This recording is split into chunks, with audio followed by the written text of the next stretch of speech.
ಇವತ್ತು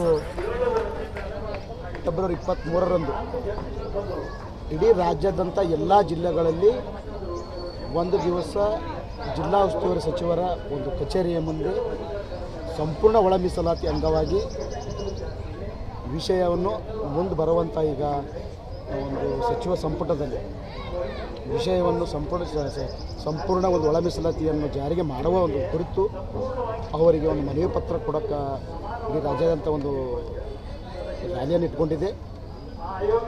ಆದ್ದರಿಂದ ಈ ಒಂದು ನಮಗೆ 30 ಒಳ ಮೀಸಲಾತಿ ಅಂದರೆ ಸಾಕು, ನಮಗೆ 35-40 ವರ್ಷದ ಒಂದು ನಮ್ಮ ಪೂರ್ವಜರಾಗಲಿ ನಮ್ಮ ಹಿರಿಯರಾಗಲಿ ದಲಿತ ಪರ ಸಂಘಟನೆಗಳಲ್ಲಿ ಒಂದು ಸಮಾಜದ ಸಂಘಟನೆಗಳಾಗಲಿ ಹಲವಾರು ರಾಜಕೀಯ ಮುಖಂಡರುಗಳಾಗಲಿ ಈ ಒಂದು ಒಳ ಮೀಸಲಾತಿಗೋಸ್ಕರ ಹೋರಾಟ ಮಾಡಿ ಇವತ್ತು ಜೀವ ಕಳೆದುಕೊಂಡಿದ್ದಾರೆ. ಕೈಕಾಲೋಗ ಇವತ್ತು ಕೆಲವರು ಇನ್ನೂ ಮೂಲೆಯಲ್ಲಿ ಕೂತಿದ್ದಾರೆ. ಹಾಗಂತ ಹೇಳಿ ಆಗಸ್ಟ್ 1ನೇ ತಾರೀಕು ಸುಪ್ರೀಂ ಕೋರ್ಟು ಒಂದು ಆದೇಶ ಮಾಡಿತ್ತು. ಏನು ಆದೇಶಪ್ಪ ಅಂದ್ರೆ ಈ ಸಮಾಜ ಒಂದು ದುರ್ತೆಗೆ ಸಮಾಜವಾದದ್ದು, ಶೋಷಿತ ಸಮಾಜವಾಗಿದ್ದು, ಈ ಸಮಾಜಕ್ಕೆ ನ್ಯಾಯ ಕೊಡಬೇಕಂದರೆ ಒಳ ಮೀಸಲಾತಿ ಜಾರಿ ಮಾಡಲೇಬೇಕಂತಂದು ಆಯಾ ರಾಜ್ಯಗಳಿಗೆ ನೀವು ಮಾಡಬಹುದು ಅನ್ನೋ ಒಂದು ಆದೇಶ ಮಾಡಿದ್ರೂ ಕೂಡ ರಾಜ್ಯ ಸರ್ಕಾರ 1 ವರ್ಷ 1.5 ವರ್ಷದ ನಂತರ ಅದು ಎಲ್ಲ ಇಡೀ ರಾಜ್ಯಾದ್ಯಂತ ಒಂದು ಹೋರಾಟದ ಮುಖಾಂತರವಾಗಿ ಪ್ರತಿಯೊಂದು ಜಿಲ್ಲೆ ಆಗಲಿ ಕಿಚ್ಚು ಹಬ್ಬಿಸಿದ ಬೆಂಕಿ ಹತ್ತ ಟೈಮಿಗೆ ಇದು ಹಿಂಗಾದ್ರೂ ಬಗೆಹರಲ್ಲ ಅಂತೇಳಿ ಸರ್ಕಾರ ಒಂದು ಮೂಗಿಗೆ ತುಪ್ಪರಿಸುವಂಥ ಕೆಲಸ ಮಾಡಿದ್ರೆ ಏನಂತಂದರೆ ಒಳ ಮೀಸಲಾತಿ ಮಾಡೋಗೋಸ್ಕರ ಒಂದು ಆಯೋಗವನ್ನು ರಚನೆ ಮಾಡಿತ್ತು. 6 ಆಯೋಗ ಮಾಡಿದ್ದು, ಇದೊಂದು 7ನೇ ಆಯೋಗ. 6 ಆಯೋಗ ಮಾಡಿದ್ರು ಲೆಕ್ಕಡಿಲ್ಲ, ಆಯಿತು ಪರವಾಗಿಲ್ಲ ಅಂತೇಳಿ ಇನ್ನೊಂದು ನಾಗಮೋಹನ್ ದಾಸ್ ಅವರ ಇನ್ನೊಂದು ಆಯೋಗ ರಚನೆ ಮಾಡಿತ್ತು. ಆ ರಚನೆ ಮಾಡಿದಾಗ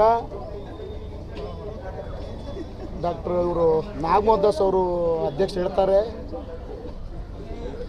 ಎಲ್ಲ ಸಮೀಕ್ಷೆ ಮಾಡಿದ ನಂತರ ಈ ಒಂದು ಸಮಾಜಕ್ಕೆ ಅವರೇ ದಂಗಾಗಿದ್ದಾರೆ. ಈ ಸಮಾಜಕ್ಕೆ ಇಷ್ಟೊಂದು 30-40 ವರ್ಷದಿಂದ ಅನ್ಯಾಯ ಆಗಿದೆ ಅಂತಂದ್ರೆ ಅದೊಂದು ಜನಸಂಖ್ಯೆ ಅನುಗುಣವಾಗಿ ನೋಡಿ ಸಮೀಕ್ಷೆಯನ್ನು ನೋಡಿ ಇಲ್ಲಿ ನಮ್ಮೆಲ್ಲ ರಾಜಕೀಯ ಮುಖಂಡರಿಗೆ ಸಮಾಜ ಸಂಘಟಕರಾಗಿ ಅವರು ಸರ್ಕಾರಕ್ಕೆ ಮುಂದಿಟ್ಟಾಗ ಸರ್ಕಾರದಲ್ಲಿ ಸಚಿವ ಸಂಪುಟ ಅಧಿಕಾರದಲ್ಲಿ ಇರುವಂಥ ಇವತ್ತು ಎಚ್ ಸಿ ಮಹದೇವಪ್ಪ ಇರ್ಬೋದು, ಪರಮೇಶ್ವರ್ ಇರ್ಬೋದು, ಪ್ರಿಯಾಂಕ್ ಖರ್ಗೆ ಇರ್ಬೋದು, ನಮ್ಮ ಇವರೆಲ್ಲ ಹಿಂಗಾದ್ರೆ ಇದು ಒಳ ಮೀಸಲಾತಿ ಇದು ಪರ್ಸೆಂಟೇಜ್ ಜಾಸ್ತಿ ಕೊಡ್ಬೇಕಂತಂದ್ರೆ ಹಂಗೆ ಮಾಡೋಕೆ ಹೋಗ್ಬೇಡ್ರಿ, ಹಿಂಗಾದ್ರ ಬಗೆಯಲ್ಲ ಅಂತೇಳಿ ಮತ್ತು ಅವರ ಒಂದು ಜಾತಿದವರಿಗೆ ಹೆಬ್ಬಿಸಿ ಕೂಡಿಸ್ತಾರೆ. ಏನಂತೇಳಿ ನೀವು ಇದ್ರ ಧರಣಿ ಕೊಡ್ರಿ, ಅವ್ರಿಗೆ ಹೆಚ್ಚು ಕೊಡ್ಲಾಕತ್ತಾರ ಸಮಾಜದ ಜನಸಂಖ್ಯೆ ಅನುಗುಣವಾಗಿ.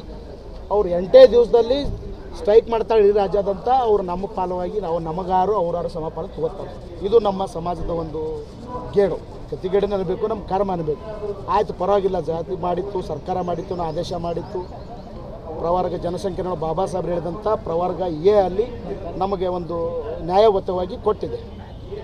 ಅದು ಕೊಟ್ಟರು ಇವತ್ತಿನ ದಿವಸ ರಾಜ್ಯಪಾಲರು ಹೋಗಿ ಅಂಗಳದಲ್ಲಿ ಬಿದ್ದರು. ಅವ್ರಿಗೆ ಯಾವ ರೀತಿಯಾಗಿ ಮತ್ತದು ವಾಪಸ್ ಕಳಿಸಿದ್ದಾರೆ, ರಾಷ್ಟ್ರಪತಿ ಅಂಕಿತಗೊಳಿಸ್ತಾರೆ. ಇನ್ನೂ ಆಗಿಲ್ಲ. ಇನ್ನಾದರೂ ನಮ್ಮ 34 ವರ್ಷ ಹೋರಾಟ ನಡೀತಾ ಇದೆ. ಅದಕ್ಕೋಸ್ಕರ ಹೇಳ್ತು ಸಿದ್ದರಾಮಯ್ಯ ಆಗಿರ್ಬೋದು, ಇವತ್ತು ರಾಜ್ಯ ಸಚಿವ ಸಂಪುಟದಲ್ಲಿರುವಂಥ ಬಲಗೈ ಸಮಾಜ ಸಚಿವರು, ಇವತ್ತು ನಮ್ಮ ಎಡಗೈ ಸಮಾಜ ಸಚಿವರು, ಇದಕ್ಕೊಂದು ಭಾಳ ಇವತ್ತು ನೋಡಿ ನೀವು ನಮ್ಮ ಸಮಾಜದಲ್ಲಿ ಇರ್ತಕ್ಕಂಥ ನೀವು ಬಂದಿರತಕ್ಕಂಥ ಇವತ್ತು ಟಿಕೆಟ್ ತೊಗೋಬೋದು, ಇವತ್ತು ಶಾಸಕರಾಗಿರ್ಬೋದು, ಇವತ್ತು ಸಚಿವರಾಗಿರ್ಬೋದು. ಈ ಒಂದು ಸಮಾಜ ಹೆಸರಿನ ಮೇಲೆ ನೀವು ಟಿಕೆಟ್ ತೊಗೋತೀರಿ, ಸಮಾಜ ಹೆಸರಿನ ಮೇಲೆ ಸಚಿವರಾಗ್ತೀರಿ, ಶಾಸಕರಾಗ್ತೀರಿ. ಆದರೆ ಸಮಾಜ ವಿಷಯ ಬಂದಾಗ ನೀವೆಲ್ಲೋ ಮೂಲೆಯಲ್ಲಿ ಕುಂತು ಬರೀ ನಾವಿಬ್ಬರು ಕುಂತು ಚರ್ಚೆ ಮಾಡ್ತೀರಿ. ಬಹಿರಂಗವಾಗಿ ಹೋರಾಟ ಮಾಡೋಕ್ಕೆ ಬರಲ್ಲ, ಬಹಿರಂಗವಾಗಿ ಅಧಿವೇಶನದಲ್ಲಿ ಚರ್ಚೆ ಮಾಡೋಕ್ಕಾಗಲ್ಲ.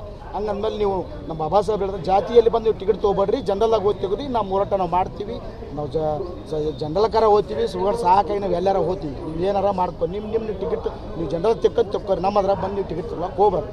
ಇನ್ನು ಮುಂದೆ ಆದ್ರೂ ಒಂದು ವೇಳೆ ಇದೇ ರೀತಿ ನೀವು ಮಾಡ್ಕೊಂಡು ಹೋದರೆ ಇಡೀ ರಾಜ್ಯಾದ್ಯಂತ ದೊಡ್ಡ ಪ್ರಮಾಣವಾದ ಒಂದು ಹೋರಾಟ ಮಾಡಬೇಕಾಗಿತ್ತು. ಎಚ್ ಸಿ ಮಹದೇವಪ್ಪನವ್ರಿಗೆ ವಿಶೇಷವಾಗಿ ಈ ವಿಷಯದಲ್ಲಿ ಭಾಳ ನಮ್ಮ ಸಮಾಜಕ್ಕೆ ಅನ್ಯಾಯ ಮಾಡ್ತಾ ಇದ್ದಾರೆ. ಪರಮೇಶ್ವರ್ ಅವರು ಅನ್ಯಾಯ ಮಾಡ್ತಾ ಇದ್ದಾರೆ. ಇದೇ ರೀತಿ ಮಾಡಿದ ಸಲಕ ಪರಮೇಶ್ವರಿಗೆ ಲಾಸ್ಟ್ ಟೈಮ್ ಸೋಲು ಉಣಿಸಿದ್ವಿ, ಅವ್ರಿಗೆ ಇನ್ನೂ ಅರಿವಿಲ್ಲ. ಇದೇ ಥರ ಹೀಗೆ ಮಾಡಿದ್ರಪ್ಪ ಅಂದರೆ ನಮ್ಮ ಸಮಾಜ ಮತ್ತೆ ನಿಮಗೆ ಒಂದು ಉತ್ತರ ಕೊಡಬೇಕಾಗ್ತದೆ. ಪ್ರತಿಯೊಂದು ನಮ್ಮ ಜನಸಂಖ್ಯೆ ಅನುಗುಣವಾಗಿ ನಾವು ಕೇಳ್ತಾ ಇದ್ದೀವಿ. ನಮ್ಮ ಹಕ್ಕು ನಾವೇನು ನಿಮ್ಮ ಮನೆಯಿಂದ ಕೇಳ್ತಿದ್ದಿಲ್ಲ, ನಿಮ್ಮ ಅಪ್ಪನ ಮನೆಯಿಂದ ಕೇಳ್ತಾ ಇದ್ದಿಲ್ಲ. ನಮ್ದು ಏನು ಹಕ್ಕದ, ಜನಸಂಖ್ಯೆ ಎಷ್ಟದ, ಅಲ್ಪ ಇದ್ರೆ ಅಲ್ಪ ಕೊಡ್ರಿ, ಬಹುಸಂಖ್ಯಾತ ಇದ್ದರೆ ಬಹುಸಂಖ್ಯಾತ ಕೊಡ್ತಾ ಇದ್ದಾರೆ. ಅದಕ್ಕೆ ಸರ್ಕಾರನ ಆದೇಶ ಆಗಿದೆ, ಕೋರ್ಟ್ ಆದೇಶ ಆಗಿದೆ. ಆದ್ರೂ ಇಲ್ಲಿ ತನಕ ಸುಮ್ಮನೆ ಹೇಳ್ಕೊಂಡು ಬರ್ತಾಯಿದ್ರಿ. ಚುನಾವಣೆ ಬರುತ್ತೆ ಹೇಳ್ಕೊಂಡು ಬರ್ತೀವಿ. ಆ ಟೈಮಿಗೆ ಏನಾರ ಬಂದು ಮತ್ತೆ ಅದಕ್ಕೆ ಆಶ್ವಾಸನೆ ಕೊಡ್ತೀರಿ, ಮತ್ತು ನಾವು ಕುರಿಗಳಾಗ್ತೀವಿ. ನಿಮ್ಗೆ ಈ ಥರ ಮಾಡೋಕೆ ಹೋದರೆ ಮುಂದೆ ನಿಮ್ಗೆ ಭಾಳ ಒಂದು ಕಾಂಗ್ರೆಸ್ ಸರ್ಕಾರಕ್ಕೆ ನಮಗೆ ದೊಡ್ಡ ಪ್ರಮಾಣದ ಉತ್ತರ ಕೊಡಬೇಕಾಗುತ್ತೆ ಅಂತ ಹೇಳಿ ಕೇಳ್ಕೊಳ್ತೀನಿ. ಮಲ್ಲಿಕಾರ್ಜುನ್ ಜಿಲ್ಲೆ.